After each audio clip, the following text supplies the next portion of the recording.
مجھے جب پہلی دفعہ ڈاکٹر سراج صاحب کا تعارف ہوا نا، میں اپنے آفس کے کام کے سلسلے میں 2007 میں کراچی گیا تھا، تو ڈیفینس میں ہمارا ایک ہاسٹل تھا، اس میں ہم رکے.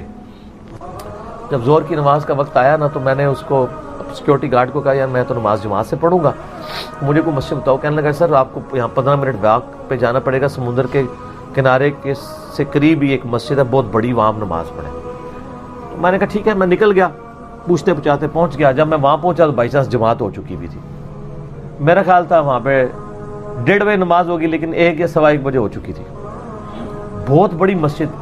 اب میں تو کٹر بریلوی تھا نا اس وقت، تو میں سونگنا شروع کیا کہ یہ مسجد کس فرقے کی ہے. بڑا سونگیا جی، نہیں پتہ لگا، کیونکہ اس میں کوئی علامت ہی نہیں تھی. نہ یا اللہ یا رسول اللہ لکھا تھا، نہ یا اللہ مدد لکھا تھا، نہ حق چاریہ لکھا تھا، نہ کوئی پنجا لگا ہوا تھا. صاف ستھری مسجد، ایڈی بڑی مسجد، غلطی نال بھی کوئی چیز نہیں تھی لکھی ہوئی. میں سوچ میں پڑ گیا یہ مسجد کس فرقے کی ہے. تو میری عادت ہے کہ کوشش ہوتی ہے میں جماعت سے ہی نماز پڑھوں. کچھ لوگ وضو کر رہے تھے، میں نے ان کو کہا کہ جی جماعت کروا لیتے ہیں، کیونکہ نماز کا میری جماعت رہ گئی. تو ان کا ہاں جی کرا لیتے ہیں. میں نے کہا یار یہ دیوبندیوں کی نہیں لگتی ہے، ورنہ تو دیوبندی تو دوسری جماعت ہی نہیں کرانے دیتے. بریلویوں والی کوئی دور دور تک اس میں نشانی نہیں ہے مسجد میں. بریلوی قائل ہیں دوسری جماعت کے. اہل حدیث والا بھی کوئی رنگ نظر نہیں آ رہا.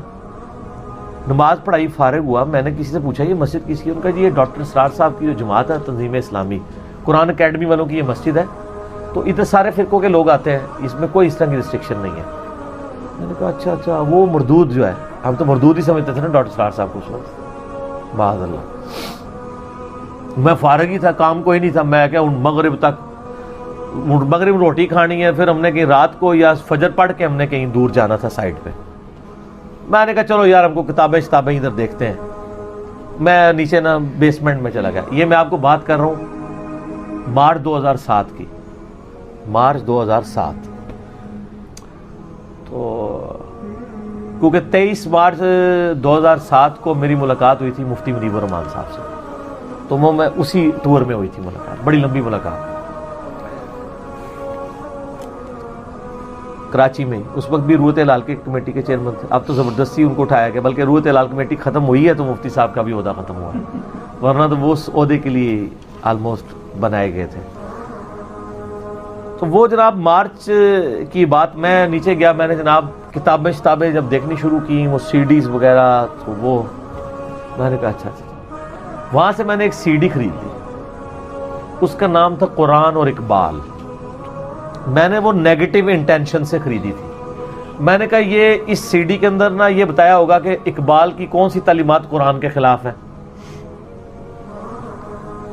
تو میں یہ سمجھ رہا تھا کہ میں کوئی ڈاکٹر اقبال کا زیادہ سگا ہوں. مجھے نہیں تو پتا تھا کہ ڈاکٹر سراج صاحب تو اقبال کو ایک آئیڈیل طور پہ مانتے ہیں، پولیٹیکل ایک سٹرگل کے اندر. خیر میں نے وہ CD لے لی. سر اس ایک لیکچر نے میری لائف بدل دی قرآن کی طرف. جب میں نے آ کے وہ سنی نا، تو مجھے پہلی دفعہ احساس ہوا کہ سب سے پہلے تمہیں قرآن پڑھنا چاہیے پری ڈیٹرمنٹ رزلٹس کے بغیر. تو میں نے قرآن پڑھنا شروع کیا، تو آہستہ آہستہ میرے عقیدوں کی اصلاح ہوئی. میں ڈاکٹر صاحب کے پاس گیا، دستبوسی کی، ان کو بتایا بڑی ڈیٹیل. 2 دفعہ میری ان کی بڑی لمبی ملاقات ہوئی، بڑی شفقت فرمائی.